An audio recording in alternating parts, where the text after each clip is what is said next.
my God, look at all the trucks back in there. Whee!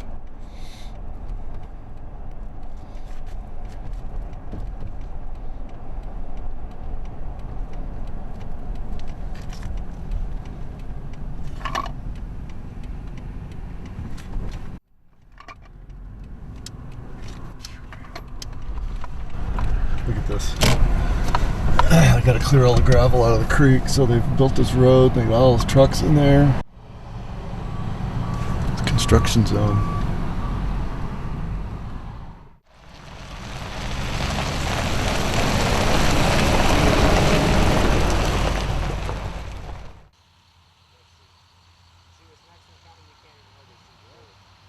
So see, they're getting paid like it's a full load every load.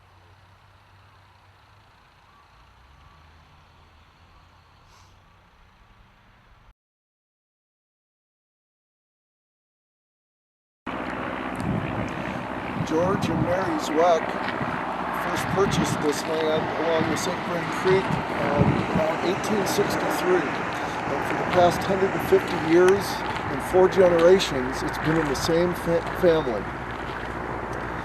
Gail Zweck and her son John now live on the farm, and John takes care of most of the day-to-day operations here. I'm so appreciative to them for their generosity of letting me wander their farm area unimpeded.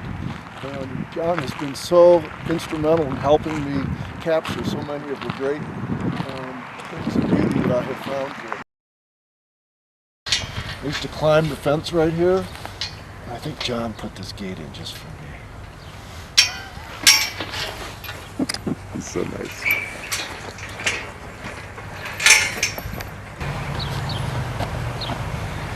I've spent so much time out here, it's like my home. I've learned all the different little nooks and crannies of the farm and what goes on in different areas. It's been a great experience. It's been a great experience.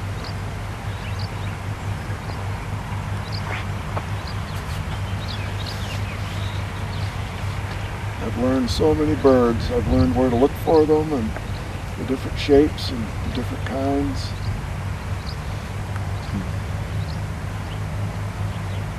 Finding that owl nest was a special thing, and that was very, very fun.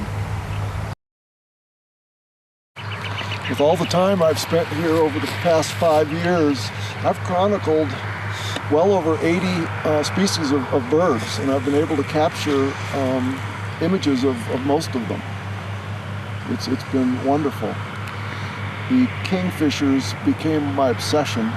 It took me 2.5 years to get a photograph of the kingfisher with a fish in her bill, but I finally got it after learning every place she went to perch and feed.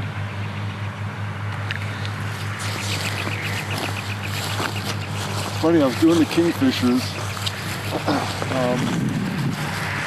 and after spending time with them, I realized I used to draw these as a kid. And it really brought back some great memories, and I've figured out that kingfisher's my totem.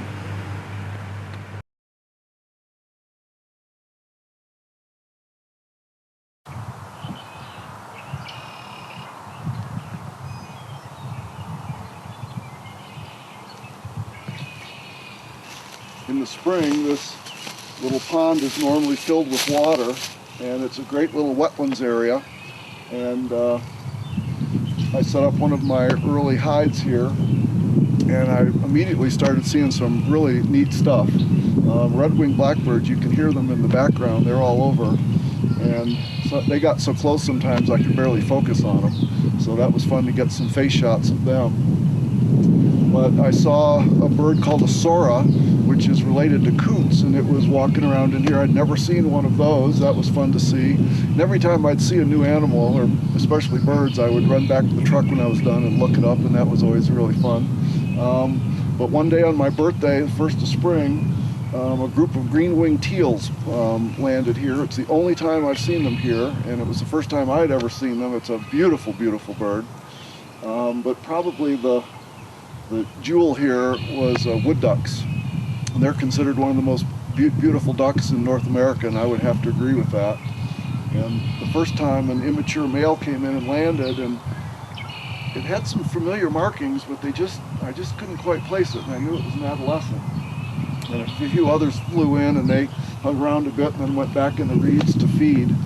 And the next day, you better believe I was back out here first thing in the morning, and a pair of mature wood ducks came in, and the male just blew me away. They are gorgeous. They've got blues and greens and tans and reds, and just a showy bird. And the female's quite beautiful too. And they swam around a bit.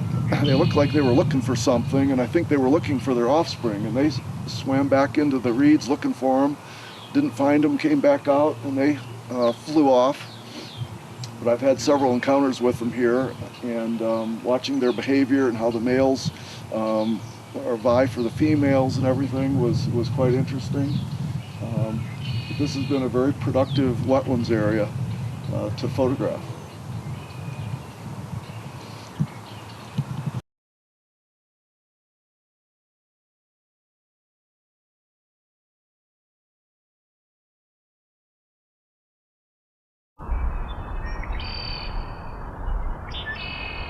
First spring I started coming out to the farm, I went on a trip, and when I came back about the 1st of April, John excitedly told me that we had a pair of osprey on his nest. I said, what? I didn't even know we had an osprey nest out here. I'd not even been out to this north end of the farm. And so early the next morning I ran out here and found a pair of osprey sitting up on this nest pole.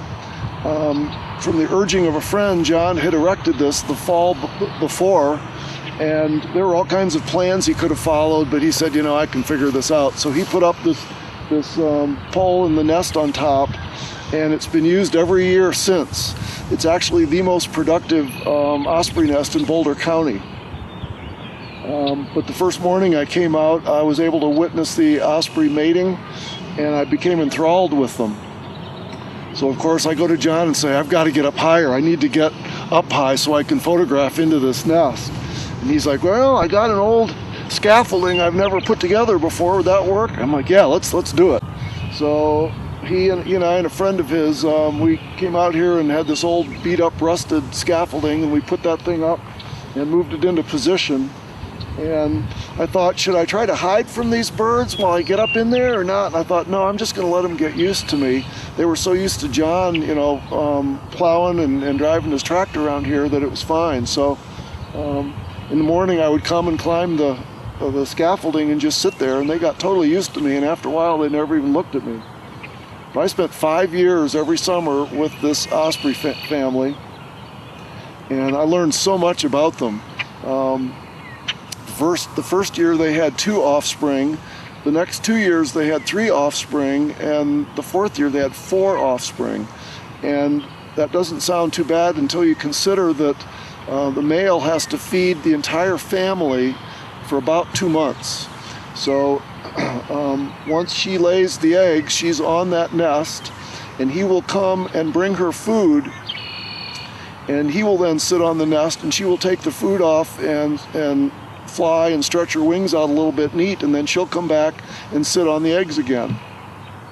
Once they're hatched, she does not leave the nest for about 2 months. So the male's job is to keep the entire family fed. And when you consider that these offspring, once they're about ready to fledge, they can each eat about 6 pounds of fish a day.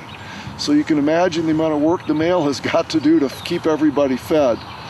He'd bring a fish in, they'd be screaming for food, they would eat that very fast, and they're screaming at him again. So off he would go to fish more. Her job isn't any easier in that she's got to stay with the offspring, defend any predator birds of prey that may come, and also to keep them shaded.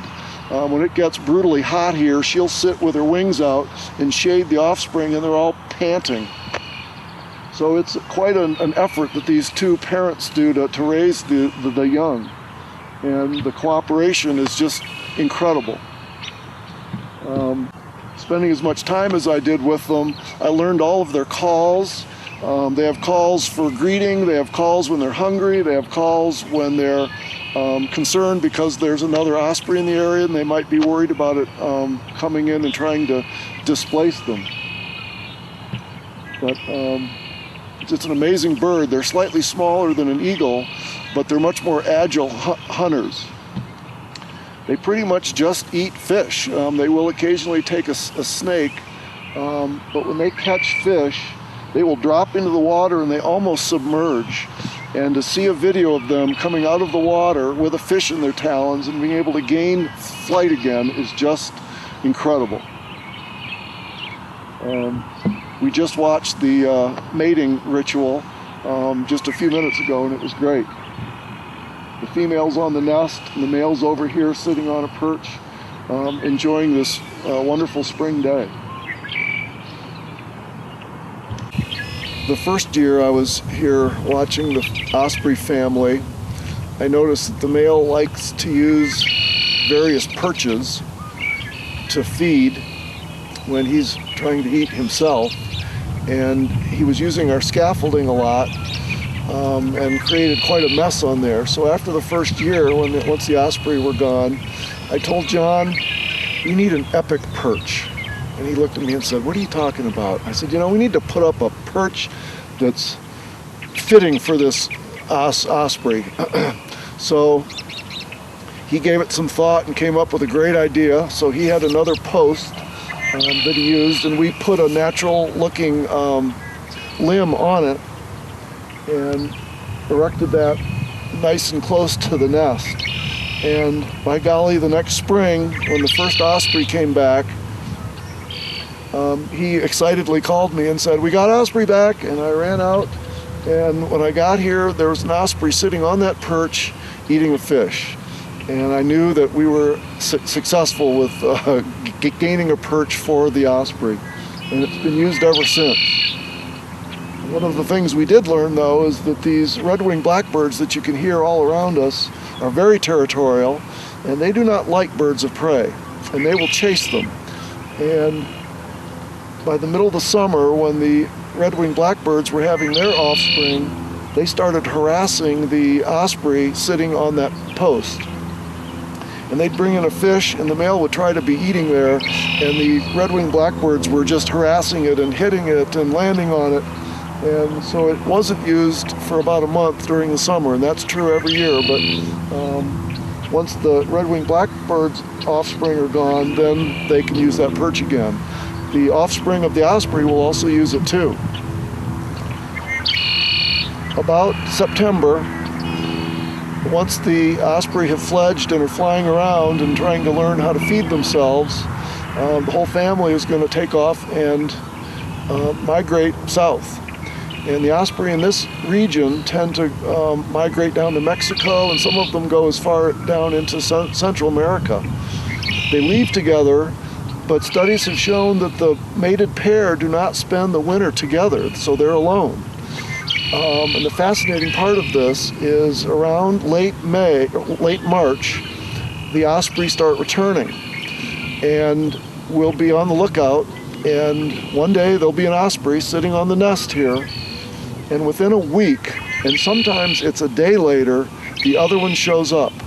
So they're down in their migratory areas, they get a stimulus to come up here, and they can arrive after all those thousands of miles within a week of each other. And it's phenomenal. It happens every year in all the different nests in Boulder County. You start hearing about that. But what timing, and what a miracle of nature. There are nests all over here. One year a robin built a nest on a hay bale inside John's hay shed. So of course I had to set up a spot very close to that, and it was really fun to see all the different food that she would bring in for the offspring. That included, of course, lots of worms, but I saw my first dragonfly of the season with her bringing one in to feed. Butterflies, caterpillars, all kinds of insects.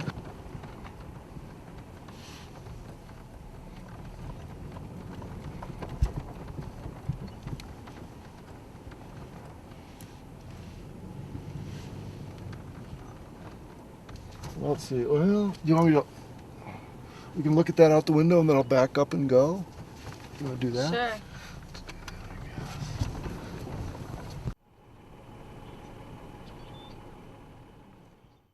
Now this is Zweck had her garden club out here one year, and she asked me to come and give a talk to all these ladies about the farm, and I really got carried away.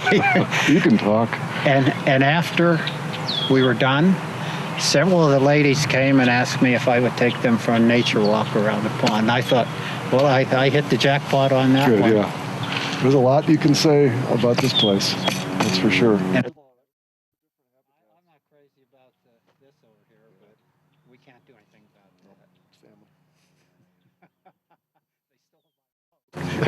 that. Yeah, I saw that. That was a leaker, though. It was getting worse. I'm going to fix all of that. That's what I'm getting ready to do. Right. I put in a new furnace a year ago, and when they did that, they went around with some stuff. This weird stuff. And coated all the.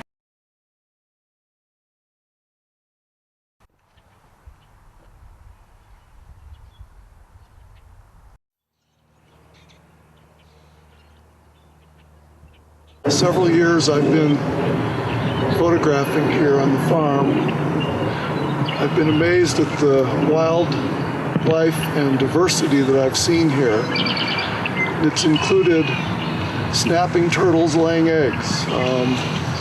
Before work one day, John called me and said there's a snapping turtle digging a nest. So I ran out before work and got down on my hands and knees and was able to get very close to this snapping turtle digging hole to lay its eggs. And once they do that, they're in a trance. So I was able to kind of creep up and get some nice close-up shots of her. And then later in the summer, I was able to go back to that spot and find the remnants of the eggs after all the little turtles hatched. I've seen mink, seen fox, coyote. There's been turkeys here. I've counted an obvious number of like 85 species of birds, and I'm sure I've missed some of the more obscure ones, the ones that hide more, but there's just been a tremendous amount of wildlife here. And then you also get into the small world with all the insects that are here, including katydids, all kinds of butterflies, and dragonflies, which have become one of my favorite insects. Dragonflies are incredibly beautiful, and we all see those and see those little fairies flying around water and in the fields. But they're also amazing predators. Having watched them through a close-up lens, whenever they're perched, they're always looking, and they will go out and come back, and they're always chewing. So they're very efficient hunters, and they can catch and eat most insects and spiders, and I've witnessed some of that. There's a pond hawk that has been known to eat other dragonflies and damselflies, and I actually watched one catch a damselfly and eat it, and it was almost like eating spaghetti as the abdomen of the damselfly just slowly disappeared into its mouth. But the life cycle of a dragonfly is fascinating. The eggs are laid in water, and a larva, a nymph, will emerge from that, and they will live in the water 3 to 5 years. And they're also voracious hunters, and will eat other larvae and other eggs and that kind of thing. And then some mysterious signal will occur, and very, very early in the morning, when it's still dark, they will climb up onto a reed, like all the reeds along the pond here, and they will hang there, and they will crack out of their nymph shell, and like a butterfly, they'll hang there, and their wings will unfurl, and once they're fully out and dried, then they can take off and fly. And I've been able to observe that and capture that in images. The other thing that's very interesting about dragonflies is if you've ever watched them at all, occasionally you'll see a pair joined, and they call it a circle. And when you look at that, and you know they're mating, but it just doesn't make sense when you look at the body parts that are connected. But I learned that what happens is the male first will prepare himself, and he will bring his abdomen up to his chest. He will deposit a sperm packet on his chest. And then he will go find a female, and on the end of his abdomen he has claspers that will clasp the female right behind her head. And this will join them so that they can fly like that.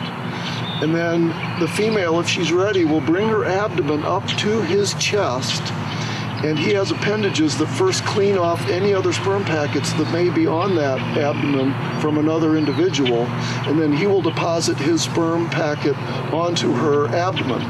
He will then stay locked with her, and certain species will stay like that, and she will dip in the water and lay her eggs. Other species, he will break off from her just before she lays eggs, but he will hover over her, protecting her from other males coming in to mate with her. And then he will join back up. But it's a fascinating thing to watch, and that's the full cycle then. As she's dropping the eggs in water, a nymph will then hatch from that.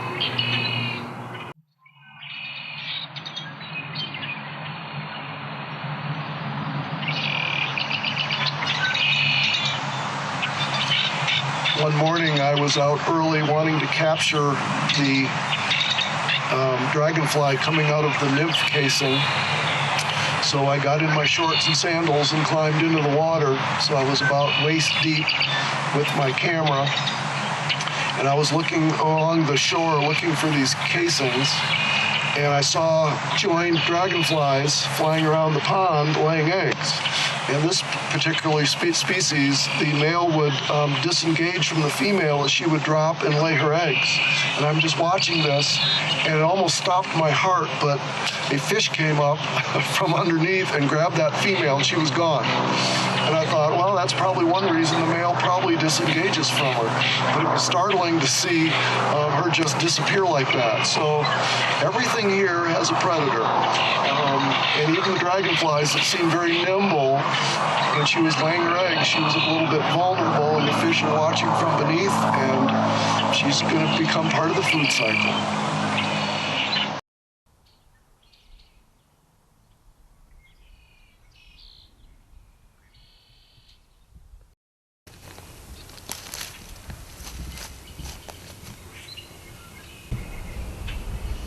This is just about where I set up my kingfisher hide, right in here. It looks very different now after the flood, with all the trees flattened and kind of cleared out. But this was a great spot. And from this hide, besides seeing the kingfishers doing all their things, I saw lots of fun stuff. Mating muskrat, a robin building a nest, and a mink one time. It was the first time I'd seen a mink. And it was lying on a log right across the creek and playing and rolling around. As soon as it heard my shutter go off, it heard that and looked at me and looked right into my lens a couple times. I got some nice shots, and then off he went. Since then, I've seen quite a few here, and John's even had a couple run up to him with a fish in their mouth until they realized that he was there. But it was a really, really fun, productive spot. And in the spring, the birds in here were just raucous. They were so loud. We also had a beaver episode where a couple beavers came in here and just started felling all these trees, and they were also trying to block up the creek. But spring runoff kind of takes care of that, and eventually they were trapped and moved. But they were pretty much laying down all the trees around here. And it's amazing how they can alter the environment. It kind of takes you back to your childhood when you used to build forts. And I would crawl into these things first thing in the morning when it was still kind of dark. And you watch the world wake up and watch all kinds of things happening around you that you would never appreciate otherwise. So you get a real intimate view of an area when you sit hidden for quite a while. The first spring I was here, I was standing a bit over there working on something, and I would see kingfishers fly up and down the creek here, and I found them to be really beautiful animals and really fun to see, but they're very skittish, and I figured I'll never actually be able to get many photographs of them. And when I was working on that blind over there, a kingfisher came down the river and landed in an area that, where I was kind of hidden. And I was watching her, and she dove into the water, came up with a crawfish in her bill, and proceeded to eat it right on this perch. And I was enamored by that. So I started looking around, and right across the creek from there, right over here, was a great spot where I could set up a hide. So sure enough, I set up another one and started spending hours and hours there. Well, I never again saw a kingfisher eat from that perch, but they did use the perch and perches in that area, so I was able to photograph them. Kingfishers kind of became my obsession. They're about the size of a robin with a very large head, a very large bill, and then a punk crest on the top of their heads, which really sets them off. They dive into the water and catch crawfish and fish, and then they will beat them on the perch they're on to stun them, and then down the hatch they'll go. As I spent time watching them, it came to me that as a child I used to draw kingfishers, and I'm not sure what attracted me to them at that point, but they have a very special place in my heart. Another thing that's neat about kingfishers is the female is prettier than the male, and it's more colorful. Generally, in almost the entire bird world, the male is more colorful, but not with kingfishers. So I spent many hours in the morning sitting in the hide waiting for kingfishers to come by. One day I saw a pair right up over the bank, and they were mating, and I just couldn't believe it. And after they would mate, they would fly off and come back, and I had done research and learned that kingfishers dig tunnels in dirt piles for their nest. And I thought, I wonder if that's what they're doing. So later that day, John and I went around to the other side and watched for a while, and sure enough, they were digging a hole in the side of dirt. And I found out that they can dig a tunnel up to 8 feet deep, and then they'll have a chamber at the end, and that's where they will lay the eggs. The female will stay in that hole for about 2 weeks, keeping the eggs at the right temperature, and the male will bring food to her. Once the eggs are hatched, she's done. She is out and on her own, and then the male's job is to feed the young. That's another difference in this bird.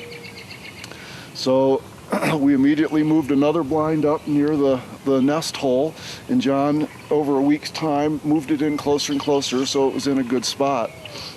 And I was able to film the male coming in to feed the young. Eventually you could see the mouths of the young coming out of the hole to be fed, and I was there for one of the first young that came out. I spent time photographing the young for a week or two, and then eventually everybody dispersed and they were gone, and it was kind of sad to see them all go. Kingfishers are fairly solitary, and the female had this territory, so she continued to be here. But I never had that perfect shot of her.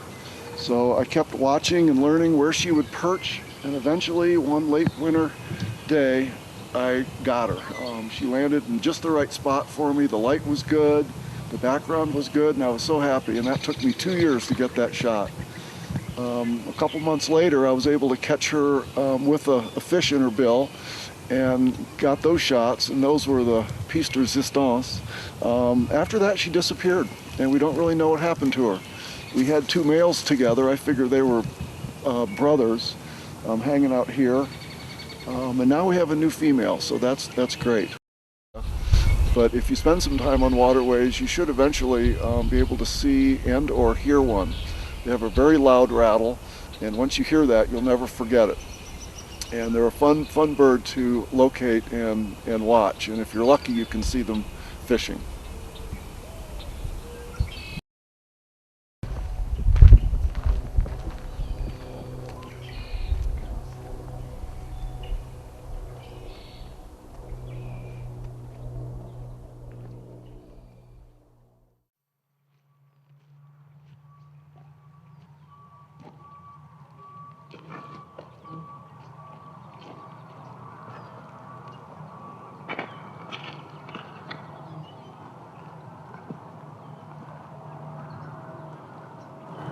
I spent so much time out here and gotten so used to how it looks. This used to be a green, nice waterway, and it's amazing the flood brought in all this gravel and just covered it. And it's not as pretty as it used to be. It'll come back, but it's going to take a long time. And it's a trickle now, but not going to be more than a week or two. This is going to be roaring. All the snow we've had this winter.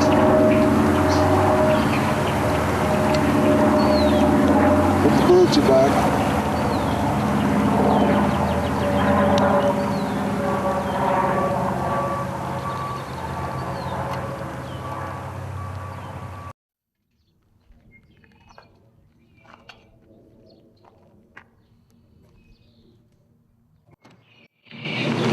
God, it's a beautiful day.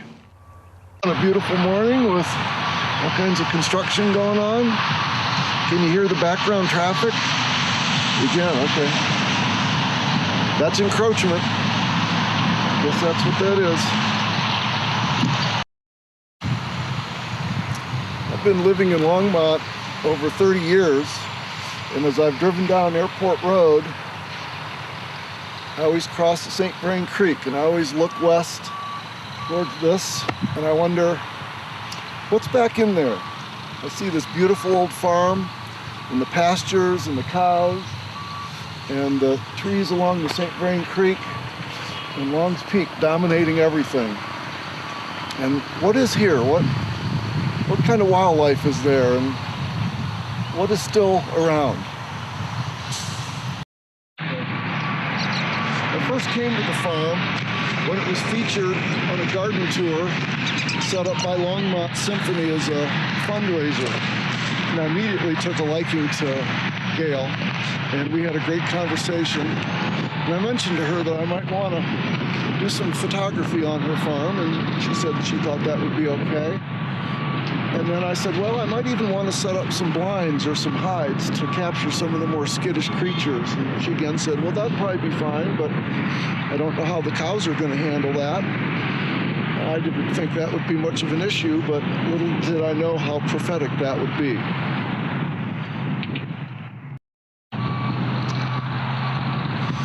There are three main buildings here, as well as the barn. And the original farmhouse was built in 1865 or so.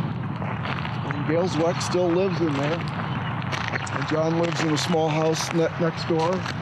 And the other building also housed some of the family members over time.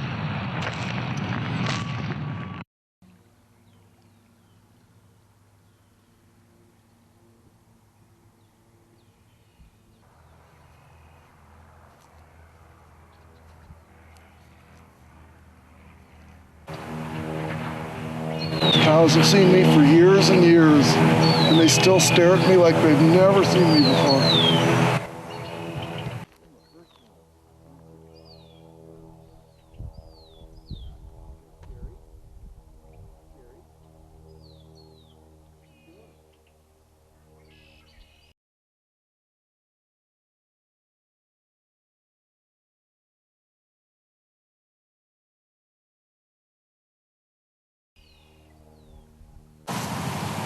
What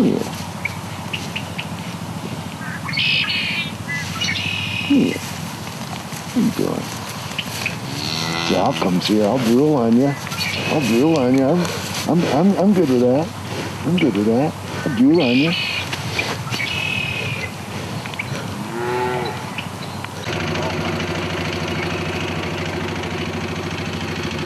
I've watched John over the years, and he's a farmer and a rancher, but he's a plumber, he's an engineer, he's a veterinarian, that'll be a meteorologist, welder, mechanic. You gotta be able to do everything.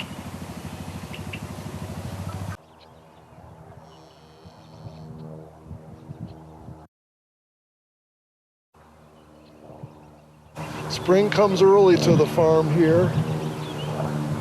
By February, the barley has to be planted, and the calves start being born at that time.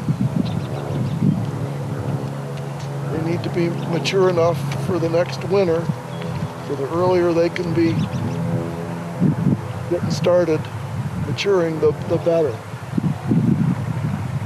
Once they get a little bit older, they start getting real spunky, and especially at dusk, they're running around literally kicking up their heels and headbutting and having a great time. Cows on this farm have a very good life. A couple weeks ago, I saw some of the moms doing the same thing. They were running around and headbutting and kicking up their heels, having a great time. I remember a few years ago, I was out here and I started walking away from the cows here, and I turned around and there was about 6 of the cows following me. Every time I'd stop and turn around at them, they would stop and just stare. And then I would turn around, start to walk, and they would all follow me again, and I would turn around and they would stop. I felt like a Pied Piper. What a wonderful setting they have here.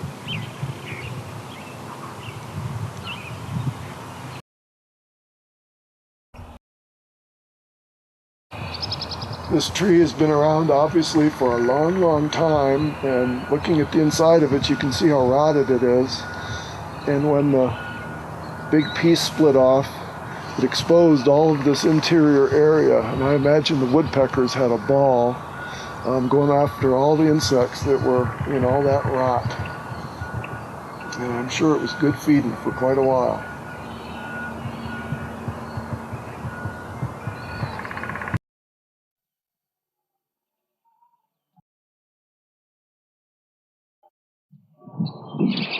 I affectionately refer to this as the tree.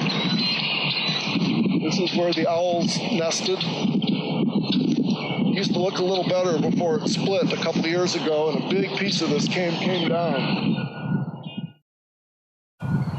When I first came out here, having rarely seen an owl, I started hearing some hoot one dusk, and after looking around quite a bit, I was able to make out the shape of a great horned owl in one of these trees.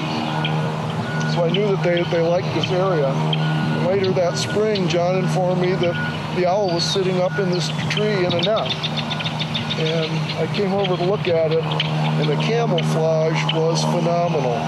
And you had to know what you were looking for to see her in the crotch of this tree. And I went away on a trip, and when I came back, John informed me that she had abandoned the nest because some work had to be done on the head gate here. And we were all pretty bummed out about that. But as luck would have it, the next spring, she came back and nested here again. So John and I built an elevated hide. We affectionately called it the castle, and moved that into position so I was able to photograph the offspring. Over the next 5 weeks, I had a great time watching these cute little fluff balls grow into almost sinister looking birds. There's a red-tailed hawk.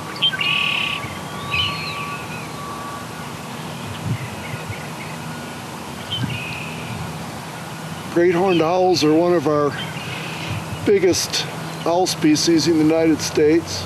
They're incredible hunters, as are all the owls. And they prefer rabbits and mice. And they're one of the very few animals that will actually catch and eat skunks. They don't have any sense of smell, so that really helps with that. But watching these owlets grow up was really fun. And towards the end, before they fledged, they'd be climbing around in the nest, and they actually started climbing up the trunk of the tree a little bit just to get their feet a little stronger. The grip that they have with their talons is one of the strongest grips of any animal. And only once did I see Mom bring in some prey, and it was just a piece of a blue jay. But most of the hunting is done at night, So I was basically spending a lot of time watching the owlets sleep and then get up and move around when Mom would come back.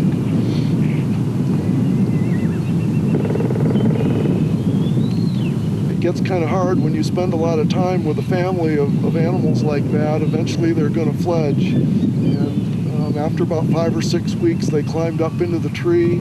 I saw them a couple times then, and then after that they were gone. Fortunately and unfortunately, they didn't nest in this tree again. The following year, about halfway through the nesting season, a big piece of bark fell down off the tree right into where they had their nest. I have some friends that thought that she might have even known that that was going to happen.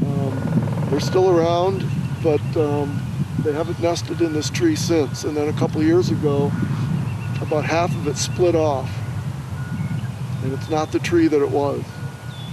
I certainly have learned here that although season to season you see things consistently, many specifics change all the time. And you may think you see something one time and you can come back and see it again, and that is not true. I've learned that many times. Appreciate what you see, because it may not happen again.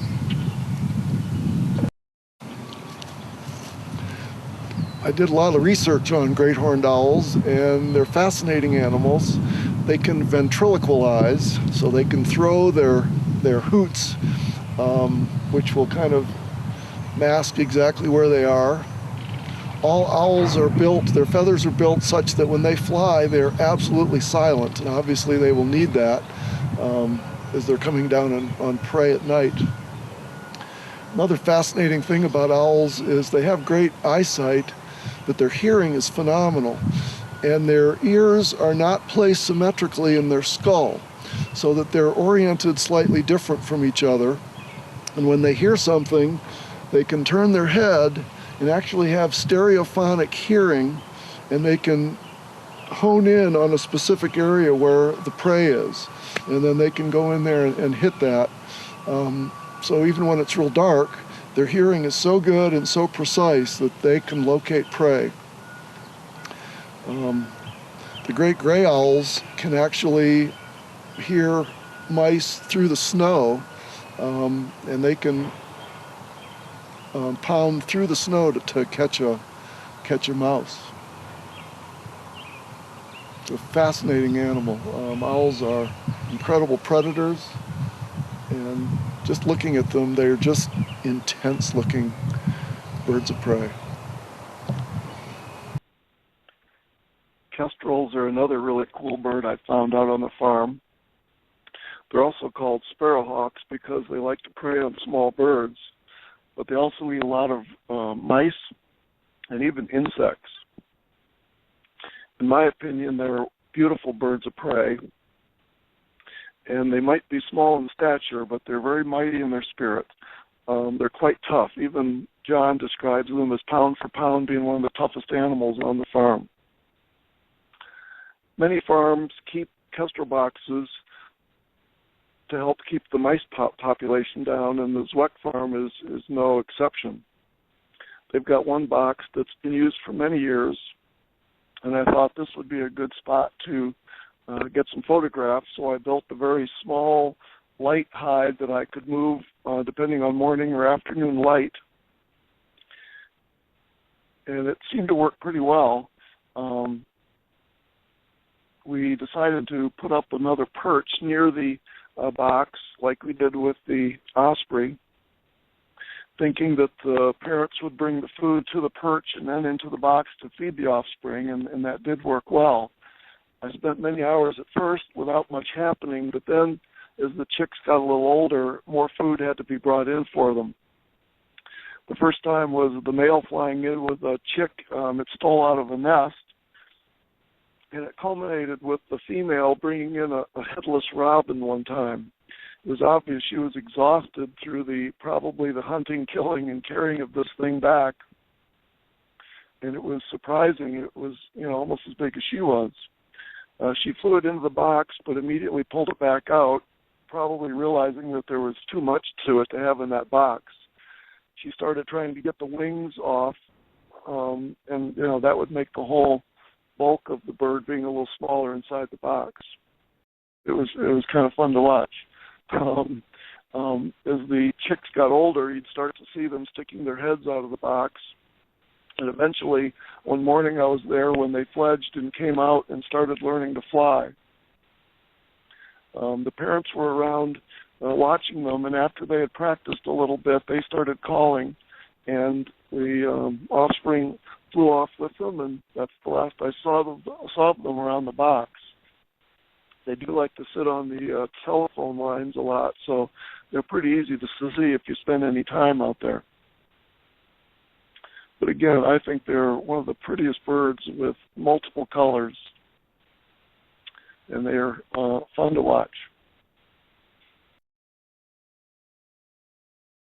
I encourage people to go out and find a piece of wildness and get to know it, and go back time and time again in all the seasons and learn the details of it. And it's very rewarding. And I think it helps people to realize that we're all connected. I sure have learned a lot here, and I think there's a lot to be gained by getting close to nature and the wild world and learning from it.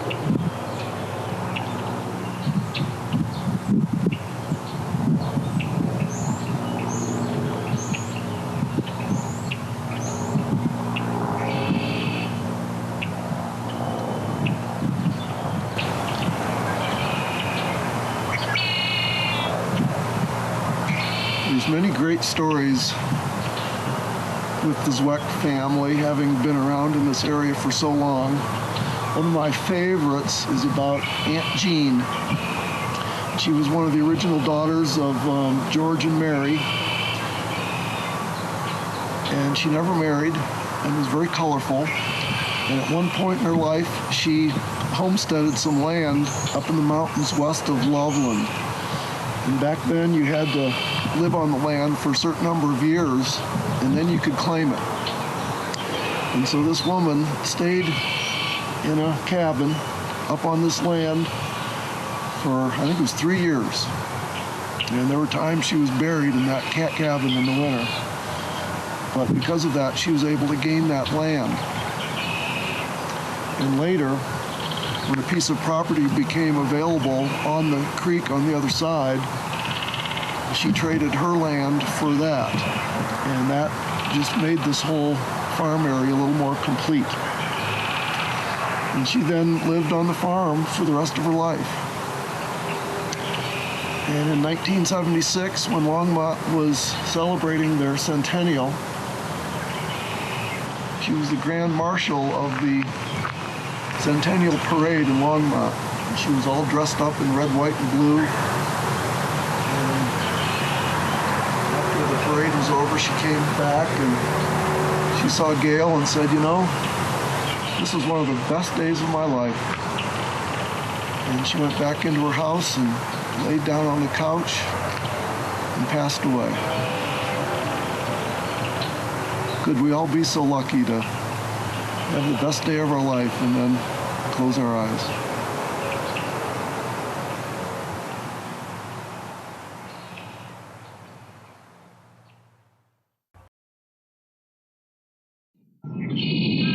First winter I started visiting the farm, I noticed animal tracks all over in the snow, especially lots of coyote tracks. And there's a big thicket over by the creek. I noticed 2 doorways or portals where the tracks would come in and out. And I figured that's a route for the coyotes. So one early morning on a crisp, clear day, I went out and set up a chair right by a tree and just set up my camera and waited. It was a very cold morning. Thank goodness I like cold. And when the sun came up, the whole scene just turned pink. And just then, a big, beautiful, bushy coyote came out of the portal and started walking right towards me. And I'm happily clicking away, and he finally looked up and saw me, and I looked a little different than the normal surroundings, and didn't run away, but just sort of skirted around me and kept on his merry way. And at that point I thought, that thing with the blinds or the hides I've got to do. So I started figuring out how to build some hides. And this is basic construction, just a square wooden frame with cloth around it. And that seemed to work quite well until I set up a blind where the cows had access. And that's when Gail Zweck's musings of how the cows would handle the blind came into existence. And I found that the first time I went back to one of these cloth blinds, it was ripped to shreds and all the cloth was all over the place. And I immediately thought of vandals, and then I thought, no, that wouldn't be it. I mentioned it to John, and he smiled and said, those calves are pretty ornery, aren't they?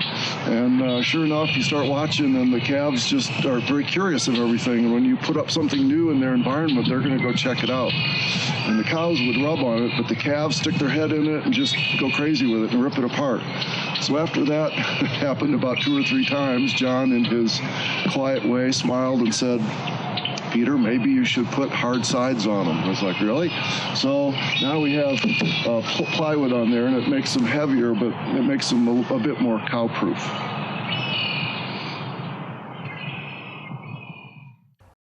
Gosh, and all the time I've been spending out here at the farm, I sure have learned a lot. First, change. Despite the apparent consistency of seasons, every year it is different. Trees blow over, water run off from the amount of snow, the amount of rain, and the temperature variations all cause changes year to year. And then major events can permanently change the environment, like the flood. It will never be as it was, and it will recover, but it will become something very different. In some areas, it may never fully recover because of the ongoing pressures surrounding it. And then there's diversity. Even in this small area surrounded by development, some diversity remains. It is the lifeblood of the health of any ecosystem. As one species is removed, it affects species that are dependent on it for a food source, and the lost species are not feeding on their prey, causing a rise in the population of their numbers. The whole balance is then lost. Diversity is the fabric that holds the natural world together, and we are dependent on it, but sometimes we seem so removed from the natural world that we lose sight of this dependency. When one part of this chain is disrupted, it ripples through the whole chain. Our job is to keep the chain intact and connected. And then there's encroachment. This farm was originally away from all development, and even when Longmont was first established, it was well away from town. Over the past 150 years, development has slowly crept towards it. A railroad took its piece, Airport Road, and then widening of the road took more. Housing, municipal buildings, and an airport put more pressure on the land and all of its inhabitants. Even in the relatively short time I've been here, I have seen this inexorable pressure of surrounding encroachment, causing a steady degradation. Some wildlife has been eradicated subtly without us being fully aware of it, and others we actively destroy because we feel we cannot live with them or just for the pleasure of killing them. Surrounding neighbors actively kill coyote and fox without any real apparent reason. The numbers and variety of animals has decreased, affecting the balance.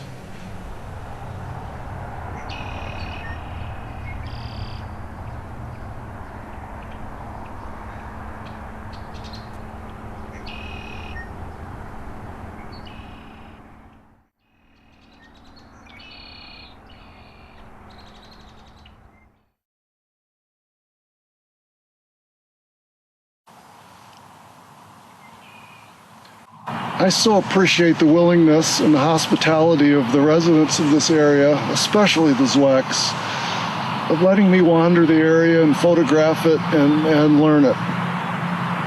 This is a private area, and it's not really open to the public, but I would encourage everyone to find their own spot and become intimate with it and learn it.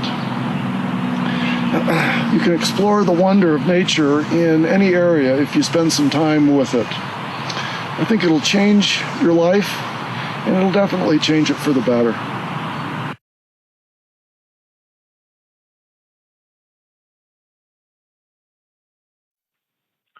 To share this project with the outside world, my goal has been to produce a book highlighting the natural world around this farm along the St Vrain with intriguing images and hopefully thoughtful prose. I've learned that this book making is another journey unto itself, and I'm actively working on it, so look forward to it.